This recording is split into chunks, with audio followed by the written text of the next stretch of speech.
So this is the iPhone 16 Pro, and in this episode, I'm going to share with you why I still will not switch from iPhone here in 2025.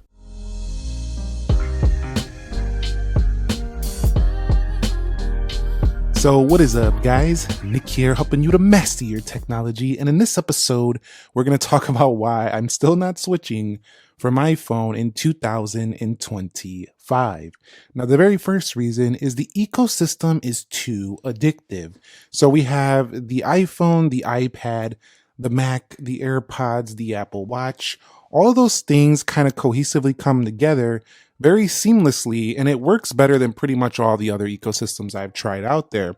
And so for that reason alone, it's hard to switch off the iPhone ecosystem here in 2025. So one of the things I like to use a lot with the iPhone is the Apple Watch Ultra. And the reason for this is because the Apple Watch Ultra is just such a great overall companion to that device.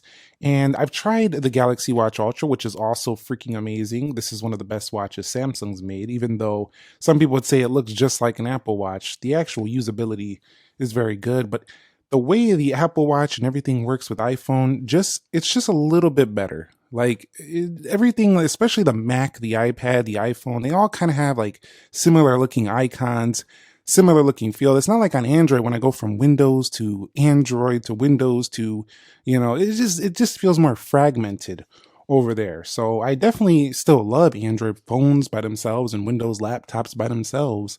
Like the Surface, I like the Surface laptop, but I like using my Galaxy phone. But on iPhone, using the iPad, the iPhone, and the Mac, everything works very well together. So that makes it a little bit of a better experience. So the next one is AirDrop doesn't have like any real rival. We do have the quick share on Samsung and stuff like that, but basically everyone knows how to AirDrop between different devices. So if you have AirDrop on here, people know to go to the other device and just AirDrop. And a lot of people know others that will AirDrop to each other. So I just find that the AirDrop experience is just better. So that's going to go in at number 2. Now, better is obviously subjective, but I think as a whole, most people know AirDrop was like the first to do that feature very well. So I don't find it to be a major issue. So that's a second reason why I'm not switching. Now you can see that I have 6 iMessages right here, and I'm going to have to reply to those soon. But at the same time, those are coming from people that are, just into the Apple ecosystem. They have devices, Apple devices. So messaging them on Android would have been fine, but it's just gonna not be in the same group chat because the iMessage group chat was a little bit better for stuff like that. So at number 4 is Face ID. Face ID is just so seamless to use. When you go ahead and unlock, it's just a really seamless experience, and that's gonna go in at number 4. I find that Face ID tends to work very well, especially when you are using it on iPad as well. So kind of switching between the iPad and the iPhone feels like a very seamless experience. The next one is that iPhones just age better than Android phones in that they tend to have a little bit better durability in some respects. I'm not going to say all of them because some of the top competitors do have similar durability, but for a lot of other Android phones, these do have really good durability. Also, they age better in resale value. In addition to that, they age better in software because while Android phones do tend to update software a very long time now, sometimes longer than iPhone, the thing is that those software updates aren't as consistent as what we find on the iPhone. So like they all come in at the same time on the iPhone, and they all tend to give you similar features. Although they really dropped the ball with Apple Intelligence on phones like the iPhone 14 Pro and Pro Max. Now, the next one is software updates. Software updates are definitely really going to be worth it here because, like I just mentioned, they come in at the exact same time, no matter which device you are using. So that's really a good thing because with the recent update to the One UI 7, I find on the competitor Samsung Galaxy, they really dropped the ball on that. They even had to pause the update because there was an issue with bugs. So I do find that the iPhone is the better one when it comes to software updates without having to wait. I will actually use the Apple's built-in apps. So this is another reason why I find the iPhone a little bit better than some. I do think Samsung competes very well with their own built-in apps, and the Google apps are also available for those devices as well. But the iPhone apps that are built in are actually pretty darn good. to use, like the Apple Calendar, the Apple Calculator with those new history and those magic features where you can kind of like write and they kind of like automatically give you the calculation. So the built-in camera features.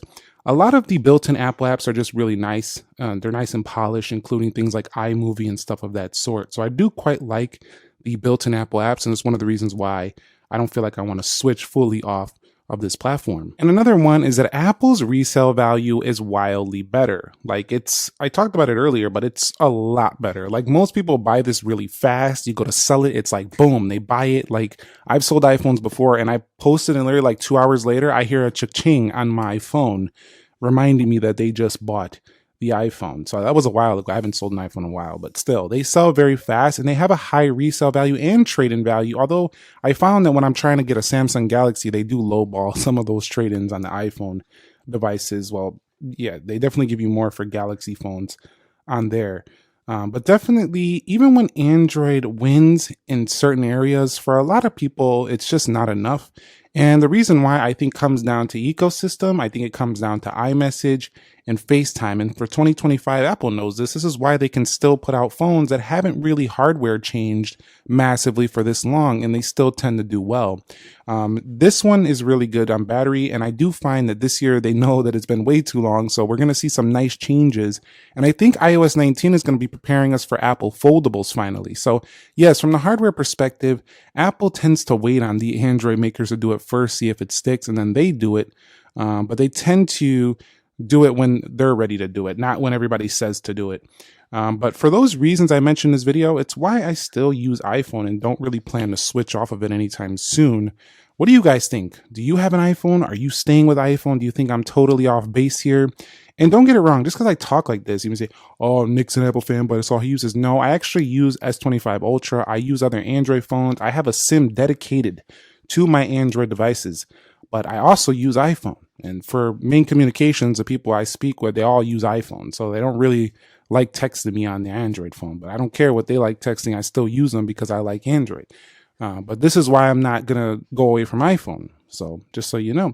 And I made this video to help you out to understand some of the pros of this product right here. But I want to hear your thoughts about it. Have you left this experience? It's so fun to know, like, people's stories. Like, did you leave? Why did you leave? Did you leave and then you came back, or you plan on never coming? It's fun to talk about this, even now in 2025. And with the upcoming 17 series, it's going to be even more fun as the year goes on. So let us know down below in the comments. Thumbs up if you enjoyed it, and I'll catch you on the next episode. Nick here. Be sure to be well, and peace.